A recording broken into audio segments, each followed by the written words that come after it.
Hey everybody! Happy Sunday! I hope that you're having an amazing weekend and that you're excited about today's tutorial. Today we're going to add a little bit of drama to our landscape photo.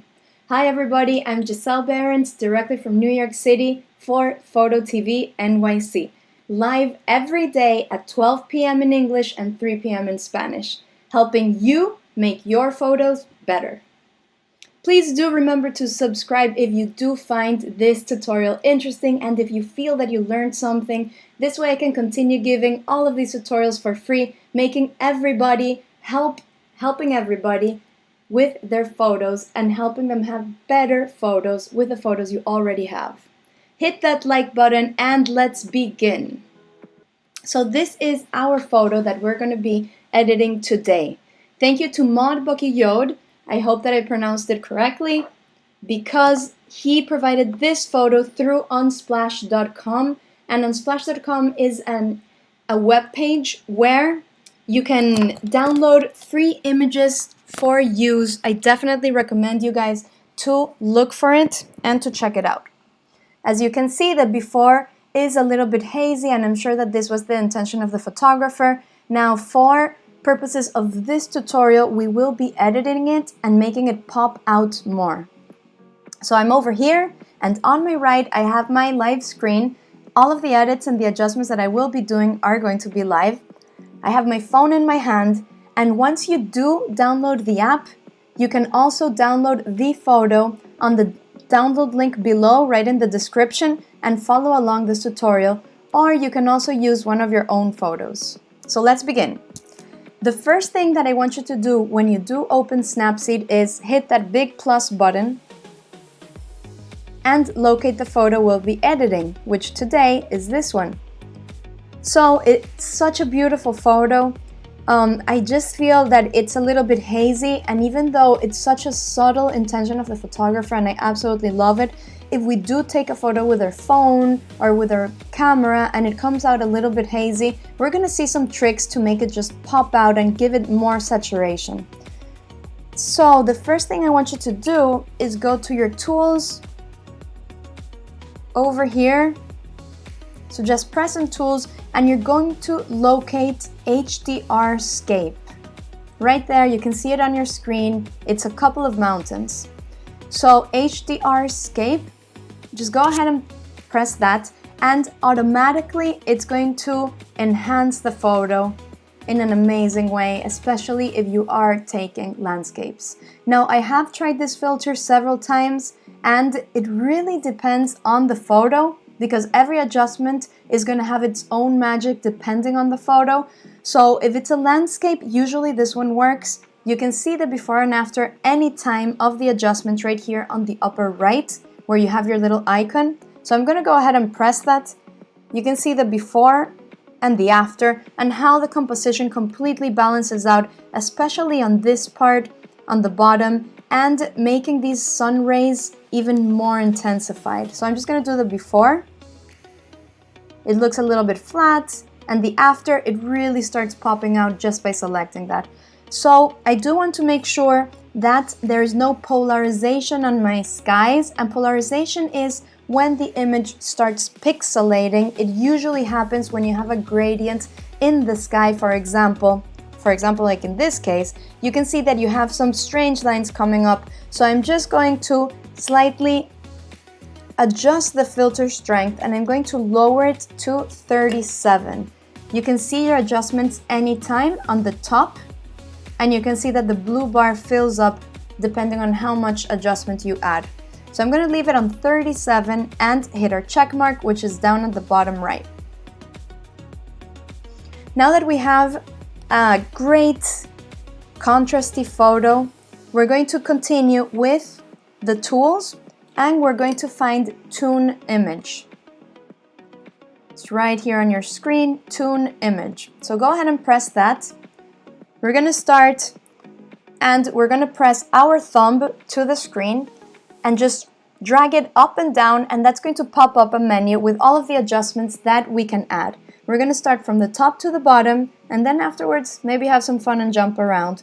But for now, I just want you to press brightness, just augment slightly the brightness because the photo is already bright. So I'm just going to add 20 brightness. Now contrast is going to be very important for this photo because the blacks are actually gray. If you try to locate any black in the photo, you can see that it's not a real black. So contrast is going to help us lower those blacks while adding some highlights to the illuminated areas. So I'm going to add the adjustment by dragging my finger to the right on the screen, and I'm going to add 54 for contrast. So I'm going to continue, add some saturation because we want to make it pop and we want to have this warm sun rays hitting in on the building and just painting it orange or yellow. Right here you can see on the screen the sun rays that I'm talking about. They're so beautiful. So I feel that they really add to the photo, so I want to make them more important in the photo. So if we check out our before, you can see how the warmth is starting to add to the photo. I'm going to continue down and I'm going to go to shadows. On shadows, I'm going to continue adjusting my blacks. Now we're going to hold your thumb and drag it to the left, and this is going to give you a negative adjustment. You can see it right on the top. It says minus 20. And you're going to check out the blacks and just make darker those shadows as much as you feel that the photo is enough and has enough richness to it, and especially because it's such a dramatic photo of this beautiful castle. So if I go lower, then my blacks start becoming too black and too blocky. So I want to reset it down and just go slow. And I feel that around minus 31 in shadows is good. I'm going to go to my last one, which is warmth, and just add ever so slightly a little bit of warmth.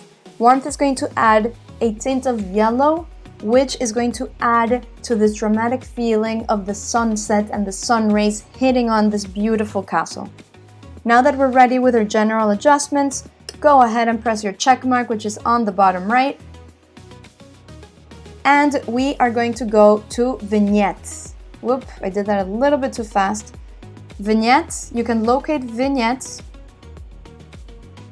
right over there.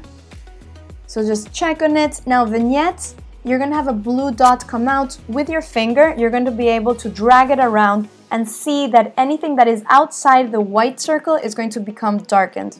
And anything inside is going to stay as is. So we want to darken up a little bit the surroundings, especially the mountain.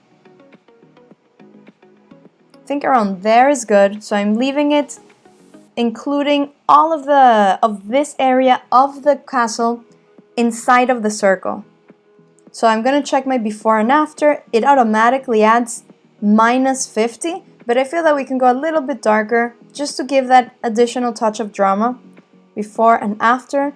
Awesome. Now we're going to do one little trick, which is very, very cool, and it's particular to this app. You can go in, just drag your finger down and go for the inner brightness. And just augment the inner brightness. What you're doing there is that anything that is inside of this white circle is going to be adjusted. So you can either add illumination with your thumb to the right like we're doing right now, or you can actually darken it up. But we want to add illumination just to make it stand out from the background. So you're going to drag your thumb to the right, and we're going to leave the inner brightness in plus 38. Press your check mark. Let's check the before and after. You can see how dramatic the difference looks from a completely hazy and soft image to this really poppy and contrasty photo of the landscape. Now, because we did augment the brightness inside of the castle, we're going to go back to Tools and go again to Tune Image over here, because I do want to add a little bit more contrast on the castle. So I'm going to add additionally 26, as well as a little bit more of saturation. So 7 saturation. So we added contrast, we added saturation. I'm going to press check mark, and we're going to do one last adjustment, which is particularly amazing for landscapes. You go to Tools, and we're going to select Details. So Details is going to give us 2 options. Go ahead and press that. When you pop up your menu with your thumb, you're going to have Structure and Sharpening. So Structure is going to add this contrast in the edges, and it's going to give you a very, very sharp edge on each element. So if we zoom in a little bit and we add structure, we're going to see how each brick of the castle is going to start becoming more visible and more individually enhanced. Now sharpness is going to sharpen the detail, so that's also going to be helping out with each and every brick of the castle. So let's just check our before and our after. You can see how it really starts to become crispy and very, very sharp on the details on the castle, on the trees, every element, and even the sun rays start becoming more visible. So we're going to press our check mark, check our before and after anytime on our main screen by leaving your thumb pressed.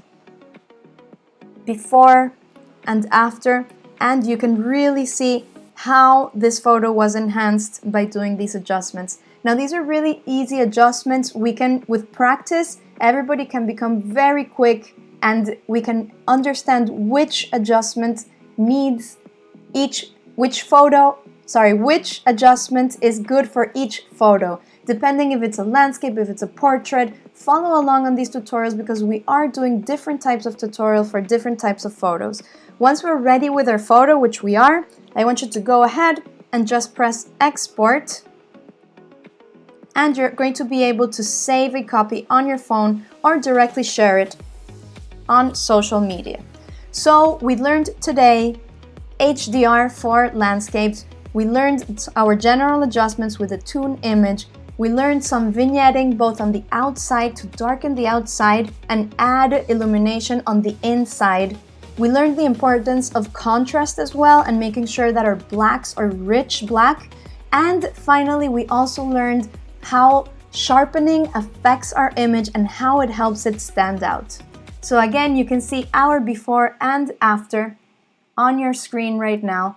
And remember that if you did learn something on this tutorial, hit that subscribe button. Fernando, I'm so happy that it's looking amazing. Thanks for your message on the live chat. He was waiting for a landscape photography. That's great. We are going to have several different tutorials, so please make sure to subscribe, like this video, and we'll see you next time on our next tutorial, 3 p.m. in Spanish and tomorrow noon in English. Bye everybody. Continue taking photos.